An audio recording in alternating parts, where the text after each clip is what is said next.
Good morning students. हमने कल कुछ डेफिनेशंस और अपने इकोनॉमिक्स के बेसिक के बारे में डिस्कस किया था। आज हम उसकी कंपोनेंट्स के बारे में डिस्कस करेंगे कि हमारे अर्थशास्त्र में कितने घटक होते हैं। Components of economics.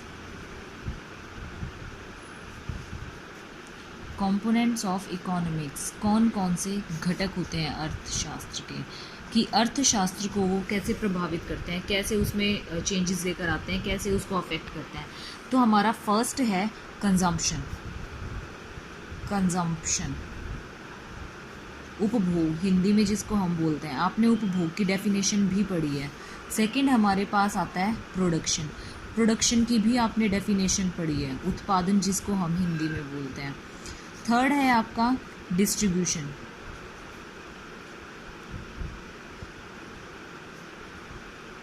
डिस्ट्रीब्यूशन जिसको आप हिंदी में वितरण बोलते हैं। तो इसके अंदर हम अपने वन बाय वन तीनों को डिस्कस करेंगे। फर्स्ट ऑफ ऑल आता है हमारे पास कंजम्पशन।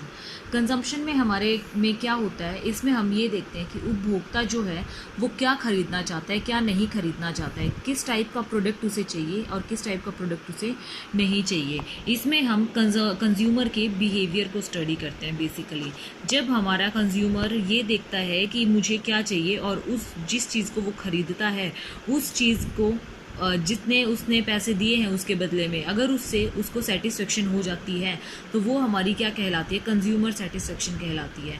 और जब उसे कंज्यूमर सेटिस्फेक्शन, हमें देख लेते हैं कि उसे कंज्यूमर सेटिस्फेक्शन हो गई है, एक कंज्यूमर बिल्कुल सेटिस्फाई है जिसको जो प्रोडक्ट उसने ख़रीदा है वो उस प्रोडक्ट से बिल्कुल अच्छे से संतुष्ट है, तो वहीं पर हमारी क्या शुरू हो जाती है, कंजम्पशन थ्योरी शुरू हो जाती है, जहाँ पर हम अपने कंज्यूमर के बिहेवियर को स्टडी करते हैं कि अगर हम उसे कोई प्रोडक्ट दिखा रहे हैं तो एक सेल्समैन को और एक शॉपकीपर को उसके फेस से ही पता चल जाता है कि कंज्यूमर को क्या चाहिए, क्या नहीं चाहिए, और किस टाइप की थिंग्स की वो डिमांड करता है, किस टाइप की थिंग्स की वो डिमांड नहीं करता है। तो इसलिए जब हम इन चीज़ों की स्टडी करते हैं तो वो हमारी थियोरी ऑफ कंजम्पशन के अंदर आती है। सेकंड आती है हमारे पास प्रोडक्शन। प्रोडक्शन में क्या करते हैं, प्रोडक्शन में एक फर्म जो है वो कैसे किस टाइप से प्रोडक्शन करती है, उसके पास रिसोर्सेज लिमिटेड होते हैं। जब हमारे पास लिमिटेड रिसोर्सेज होते हैं तो हम क्या करते हैं, हमें चूज़ करना पड़ता है कि हम कौन सी चीज़ों का प्रोडक्शन करें, कौन सी चीज़ों का प्रोडक्शन ना करें। तो उसके लिए वो क्या करती है, वो पहले तो ये देखती है कि सबसे ज़्यादा खर्चा किस में होगा। अगर वो सबसे ज़्यादा खर्चा जिसमें होगा, फिर उन वाले प्रोडक्ट्स को क्या देखती है कि मार्केट में इतने पैसे हमें कंज्यूमर दे सकता है या नहीं दे सकता है। अगर आपके प्रोडक्ट में 50 रुपये खर्च होंगे और कंज्यूमर उस चीज़ के 50 रुपये आपको ना दे सके तो फर्म के प्रोडक्शन का कुछ फ़ायदा नहीं है। इसलिए क्या करती है फर्म ऐसे प्रोडक्ट को चूज़ करती है, ऐसा डिसीज़न लेती है तो कि उनकी कॉस्ट भी कम आए, प्रॉफिट भी ज़्यादा रहे और कंज्यूमर भी उसको अच्छे से खरीद सके, खरीदने के साथ साथ कंज्यूमर सेटिस्फाई भी हो। तो ये था हमारा उत्पादन, कि एक फर्म उत्पादन क्या देखकर करती है, क्या देखकर नहीं करती है। उत्पादन थियोरी जिसे हम बोलते हैं, जिसे हम क्या बोलते हैं, उत्पादन theory, production theory. Third thing आती है हमारी डिस्ट्रीब्यूशन।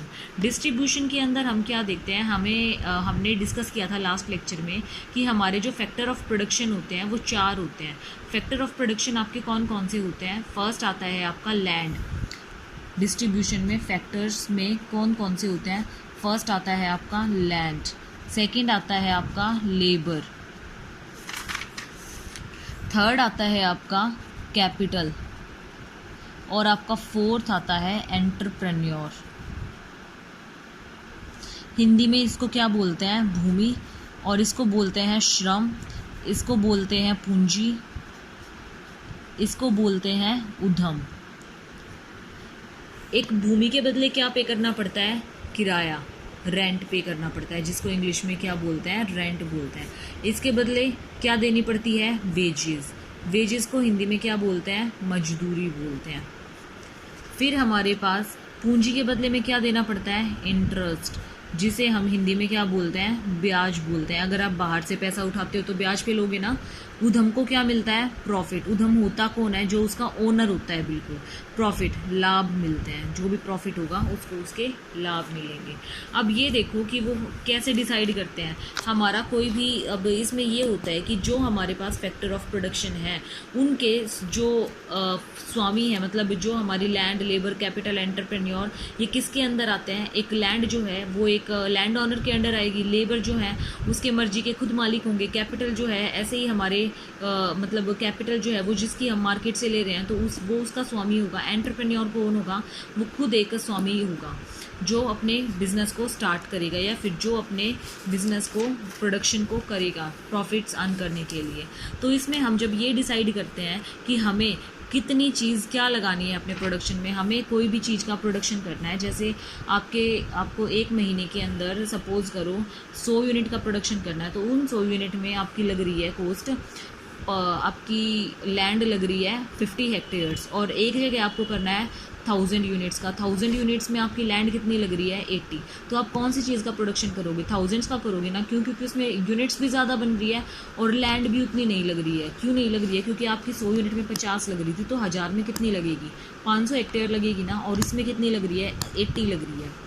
तो इसीलिए आप किसका प्रोडक्शन करोगे, पहले आप ये देखोगे कि हमें कम से कम साधनों में ज़्यादा से ज़्यादा प्रोडक्शन कहाँ हो रहा है, कहाँ नहीं हो रहा है, कहाँ पे हमें ज़्यादा प्रॉफिट हो रहा है, कहाँ पे कंज्यूमर की सेटिस्फेक्शन हो रही है। जब ये देख लेते हो तो उसके बाद ही आप अपने रिसोर्सेज को यूज़ करते हो कहीं पे, तो वो होता है हमारा थ्योरी ऑफ डिस्ट्रीब्यूशन। तो ये थे हमारे तीनों कंपोनेंट्स जो कि हमारे इकोनॉमिक्स के होते हैं।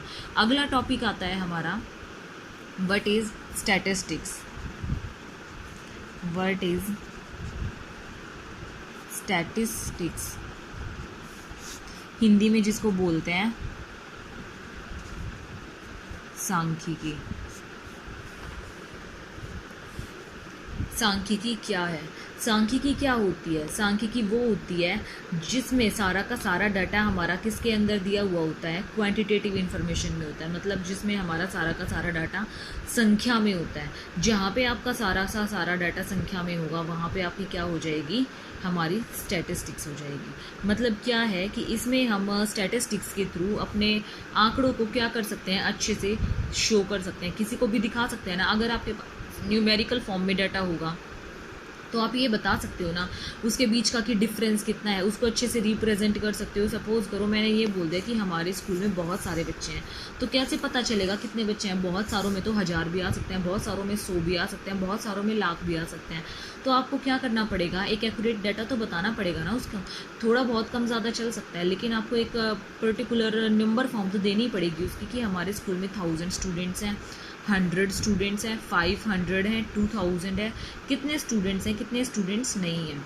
तो ये चीज़ हम किस में देखते हैं, अपनी सांख्यिकी में देखते हैं। हमारा सारा का सारा डाटा इसमें किस में रिकॉर्ड होता है, न्यूमेरिकल फॉर्म में रिकॉर्ड होता है। अब आपकी जो सांख्यिकी है वो सांख्यिकी दो तरह की होती है, दो सेंस में होती है। एक तो होती है सिंगुलर और एक होती है आपकी प्लूरल। सिंगुलर आपकी कौन सी सेंस में आती है, जब आप डाटा को कलेक्ट करते हो, उसको रिप्रेजेंट करते हो,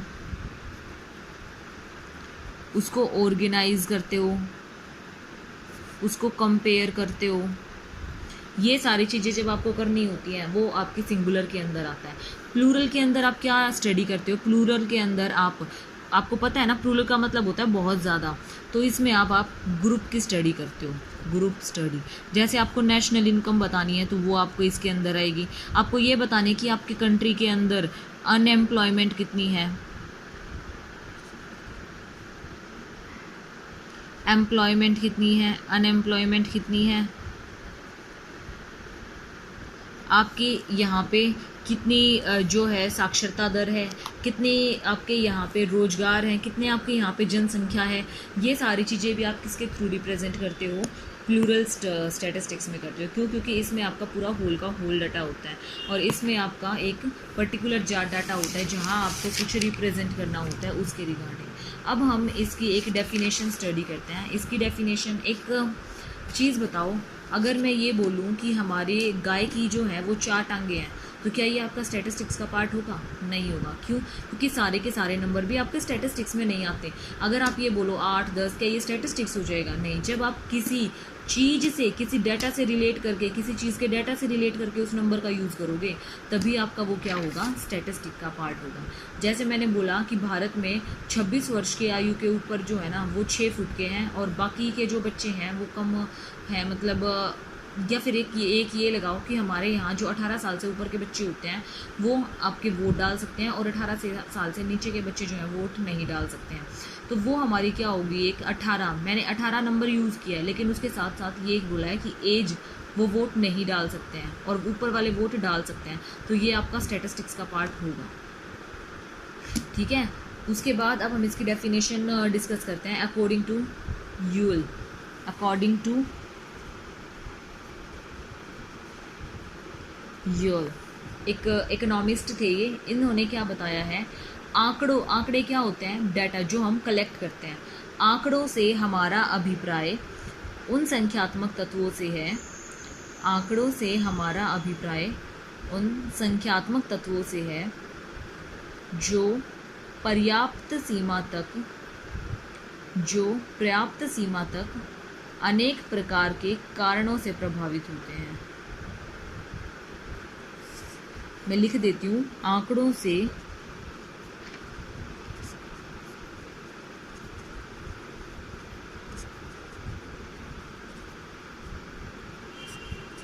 हमारा अभिप्राय उन तत्वों से है जो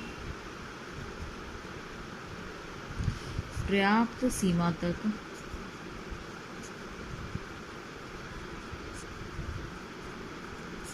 अनेक प्रकार के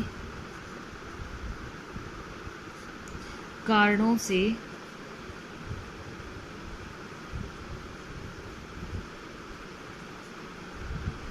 प्रभावित होते हैं। ये इसकी डेफिनेशन थी, ये आप नोट डाउन कर सकते हो। उसके बाद आते हैं इसके फीचर्स। फीचर्स क्या होते हैं, फीचर्स का मतलब क्या होता है कि इसको कैरेक्टरिस्टिक्स भी बोल सकते हो, इसके फीचर्स भी बोल सकते हो। तो आपका फर्स्ट फीचर क्या आता है, तथ्यों का समूह।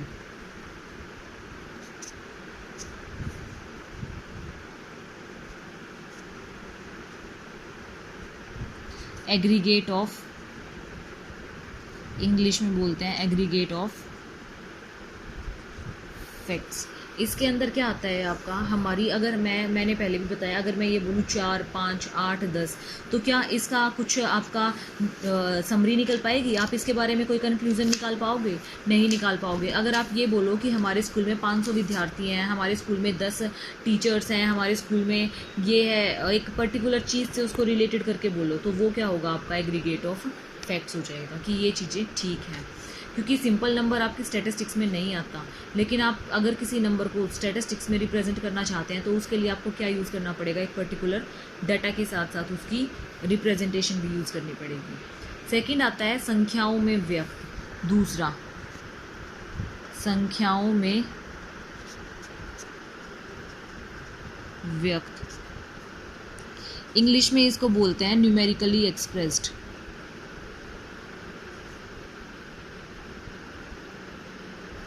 न्यूमेरिकली एक्सप्रेस्ड, इसके अंदर क्या होता है, आप अपने डाटा को ये बोलो कि राम छोटा है, श्याम बड़ा है।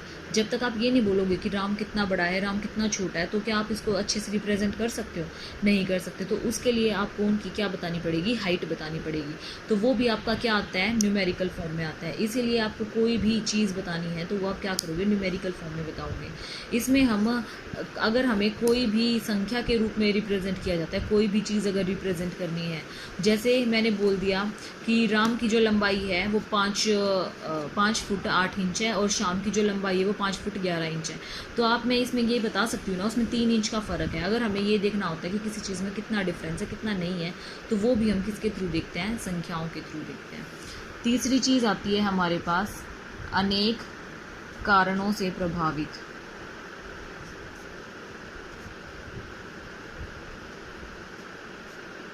अनेक कारणों से प्रभावित, इसमें क्या होता है, हमारे जो आंकड़े होते हैं वो कारणों से प्रभावित होते हैं। जैसे हमारे मांग में वृद्धि हो रही है, वो किस वजह से हो रही है, हमारे प्राइस बढ़ रहे हैं, वो किस कारण से बढ़ रहे हैं, मतलब जो परिणाम होते हैं वो किन कारणों से आ रहे हैं। तो इसमें हम ये डिसाइड करते हैं, वो भी हमारा किसके थ्रू होता है, स्टैटिस्टिक्स के थ्रू होता है। अगर हमारी डिमांड में 30% वृद्धि आई है तो हमारी कीमतों में ऑलरेडी वृद्धि आ जाएगी। अगर हमारी डिमांड में कमी आई है तो हमारी कीमतों में भी कमी आ जाएगी। तो ये था हमारा कारणों से प्रभावित, कि कारण कैसे प्रभावित होते हैं। फोर्थ पॉइंट आता है हमारे पास कि एक दूसरे से संबंधित रूप में होना, एक दूसरे से संबंधित होना। अगर मैं ये बोलूँ कि राम 5 फुट 8 इंच का है और शाम के अंदर 50 किलो वेट है, क्या आप इसको कंपेयर कर पाओगे? नहीं। तो आपको कंपेयर करने के लिए क्या चाहिए? सेम टाइप का डाटा चाहिए। अगर आप हाइट को कंपेयर कर रहे हो तो दोनों की हाइट को कंपेयर करोगे, अगर आप वेट को कंपेयर कर रहे हो तो दोनों के वेट को कंपेयर करोगे। तो ये था हमारा एक दूसरे से संबंधित। नेक्स्ट आता है हमारे पास प्री डिटरमाइंड पर्पस।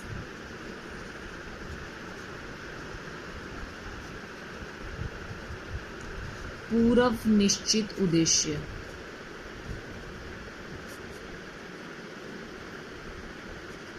इसमें क्या होता है कि हम अपने पास्ट ईयर्स को देख के अपने फ्यूचर की फोरकास्टिंग कर सकते हैं। सपोज करो 2010 में आपकी जो सेल्स थी वो 50% थी, 2011 में आपकी जो सेल हुई है वो 60% है, 2012 में जो आपकी सेल हुई है वो 65% है। तो 2013 में आप क्या सोचोगे कि हमारी सेल्स तो बढ़ेगी, बेशक 2% बढ़े, 3% बढ़े, 5% बढ़े, कितने भी बढ़े, तो आपकी सेल्स क्या होगी? बढ़ेगी। तो ये क्या है? आपका फ्यूचर फोरकास्टिंग है। आप इससे क्या निकाल सकते हो? पास्ट ईयर के डाटा को देख के अपना फ्यूचर बता सकते हो। तो अगला आता है collected in a systematic manner, मतलब कि व्यवस्थित रूप में संकलित। व्यवस्थित रूप में संकलित, इंग्लिश में इसको बोलते हैं collected in a systematic manner. अगर मैं ये देखूं कि हमारे यहाँ पे स्कूल में कितने विद्यार्थी जो हैं उन्होंने कितने अंक लिए हैं और उनके ऊपर कितना ध्यान दिया गया, कितना ध्यान नहीं दिया गया, तो वो कैसे पता चलेगा हमें? तो वो हमें एक योजना के अकॉर्डिंग पता चलेगा। हम सबसे पहले क्या निकालेंगे? मेरिट बेस्ड स्टूडेंट्स को निकालेंगे, फिर एवरेज स्टूडेंट्स को निकालेंगे, फिर बिलो एवरेज को निकालेंगे, फिर लो स्टूडेंट्स को निकालेंगे, फिर फेलियर्स को निकालेंगे। तो जिससे हमें ये पता चल जाएगा कि हमारे स्कूल में कितने कितने परसेंटेज पे कितने कितने बच्चे एग्जिस्ट करते हैं। तो ये थे हमारे फीचर्स या फिर कैरेक्टरिस्टिक्स ऑफ स्टैटिस्टिक्स। आज के लिए इतना ही काफ़ी है स्टूडेंट्स, बाकी कल डिस्कस करेंगे। फिर भी अगर कोई प्रॉब्लम है हमारे टॉपिक में तो बता देना।